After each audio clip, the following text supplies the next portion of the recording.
is something more supernatural on the drawing board at CERN than what is being admitted. Even Adam Barker of Tech Bubble wrote of CERN a while back that with the LHC, CERN are expecting to find other dimensions and open portals to these dimensions. If you have the image of Stargate in your head right now, you're spot on. That's what he said.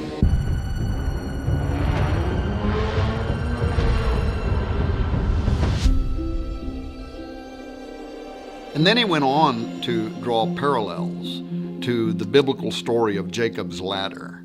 Perhaps you remember the dream that says, "Behold, there was a ladder set up on the earth, and the top of it reached to heaven. And behold, the angels of God were ascending and descending on it." Then Jacob wakes up from his sleep and he says, "Surely the Lord is in this place, and I did not know it." And he was afraid. And he says, "How awesome is this place? This is none other than the house of God, and this is the gate of heaven," Genesis 28. Now this ladder, described in the first book of the Bible, describes something like a portal from heaven to earth through which God's angels, interdimensional and spiritual beings from another reality, were traveling. When Jacob wakes up, he refers to the location as a gate, much like today's trendy terms gateway or Stargate. One of CERN's goals is to recreate Jacob's ladder, according to Barker, and to reopen a portal. Now, Sergio Bertolucci, who is the official director for research and scientific computing at CERN, he was asked a while back about this extra-dimensional doorway by The Register, which is a London and New York operated science and technology journal. And he didn't hesitate with an enlightening response. He said, "Yes, out of this door might come something, or we might send something through it." Now, prophecy in numerous parts of the Bible refer to a coming day when portals will be opened and spiritual entities are going to pass through and come to the earth. Now, if that's true, and if those verses are accepted for their literal meaning and not written off as some kind of poetic allegory, as some scholars have claimed, then the idea of CERN playing with gateways is a major concern. This is Houston. Say again, please? And if, as CERN claims, they're only out to explore space-time, matter, particles, and the origin of our known universe and planets from exclusively a scientific or Darwinian-related perspective, if their agenda is unrelated to Bible prophecy entirely, then what is it with all this mystical symbolism that they knowingly are associating themselves with? Wouldn't it be more appropriate for them just to proudly display a polished statue of a particle or some artist depiction of the Big Bang instead of the statue of Shiva? For those who have not yet heard about this controversial piece of art that CERN proudly exhibits between buildings 39 and 40 near the main building of their operation, it stands as really the most visible and celebrated imagery behind their work, Shiva. This is the Hindu god of destruction.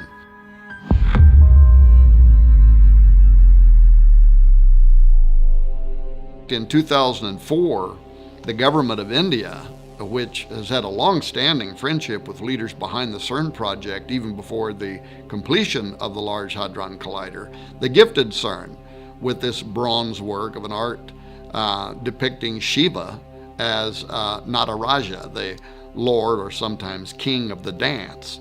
This dance that Shiva performs in the sculpture is the one that provides the source of the creation cycle in Hindu mythology, the preservation of all life in existence and the termination of all life in existence.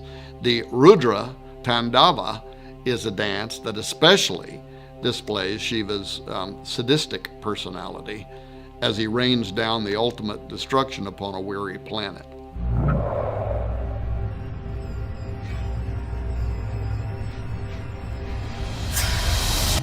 The plaque at the side beside the statue, however, reads in part, "Hundreds of years ago, Indian artists created visual images of dancing Shivas in a beautiful series of bronzes.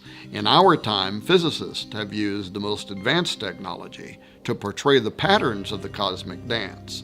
The metaphor of the cosmic dance thus unifies ancient mythology, religious art, and modern physics. So right there out in the open for all to see is a direct correlation between the Hindu perception of Shiva hundreds of years ago, which is the concept of destroyer that I explained a moment ago, and our time, unifying, quote, ancient mythology, religious art, and modern physics. Something is going on. You think everything's a conspiracy? Everything is. Additionally, and perhaps even more important, there's a significant section of CERN that is built upon the St. Genus Poili, which is a commune in Ain, a department of France. In Roman times, the St. Genus Poili was called Apaliacum, but the town and a temple were dedicated there in ancient times to Apollyon, the destroyer, the Shiva Horus, if you will. Apollyon is also the angel of the bottomless pit, referred to in Revelation 9:11. And then there is a connection between CERN and the Gothard Base Tunnel, the GBT, which is the world's deepest and longest tunnel system, consisting of 2 parallel passages, each moving in a single direction on a single track. The GBT passes directly beneath St. Gothard's Pass, a strategic north-south corridor that connects northern and southern Switzerland. The connection to the Large Hadron Collider has to be made primarily because of the bizarre opening ceremony that was live streamed to the entire world on June 1, 2016, that included this highly occult, demonic dance with characterization, beginning with a call to unite the religions of the world by conducting an interfaith blessing of the tunnel beside a statue of St. Barbara, the patron saint of miners.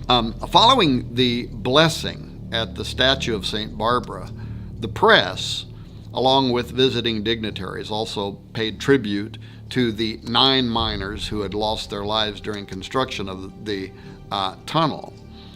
Bodio's southern portal provided the visiting dignitaries a disturbing parade, really, of miners, erotic dancers, zombies, fallen angels, all of whom were obeying the call of what they called the shepherd, whose yodels invoked the appearance of the event's infernal master of ceremonies, a goat man, portrayed by a young and energetic dancing male. This creature is shown with a Baphomet headdress, a goat demon's head, if you will, and a goat body costume with a hairy pelt. And then it had a formal tuxedo over the top. The imagery was heavily evocative of the German and Bavarian Christmas demon known as Krampus. Now, according to tradition, Krampus accompanies St. Nicholas on his midwinter rounds with the intent to steal boys and girls, putting them into a basket carried on his back, or he may decide to beat them with branches for being naughty. Maurice Bruce published a book on pre-Christian Alpine traditions in 1958, and he had this to say about the half-goat, half-demon entity. There seems to be little doubt as to the true identity, for in no other form is the full regalia of the horn god of the witches so well preserved. The birch, apart from its phallic significance, may have a connection with the initiation rites of certain witch covens, rites which entailed binding and scourging as a form of mock death. The chains could have been introduced in a Christian attempt to bind the devil, but again, they could be a remnant of pagan initiation rites. Many show the goat man in formal dress and a tuxedo-style cutaway formal coat and trousers, but with his usual horned goat face and always with his tongue extended. Now, this tongue out pose seems to be popular with ancient gods, whether they're Mayan, Hindu, Babylonian, Egyptian, Greek, or even British. For some reason, the coat of arms from the Prince of Wales supports both a lion and a unicorn with their tongues extended, for instance. More than likely, this tongue position represents sex magic, fornicating with fallen angels. The ancient symbol of the horned god, referenced by Maureen Bruce in the quote that I made a moment ago, it allows us to connect our goat demon from the opening ceremony at the GBT to CERN. Despite the fact that the Large Hadron Collider sits 3 to 4 hours down a twisty road from the location, the horn god's circular logic and passion for human depravity, Hernunos, as is sometimes called, or Cernunos, or the Green Man of British lore, simply had to make an appearance at this occult ceremony. Josh Peck and I and many other researchers have written extensively regarding the in-game plans for tunneling beneath the earth and smashing atoms to smithereens as nothing more than a thinly veiled attempt to open portals.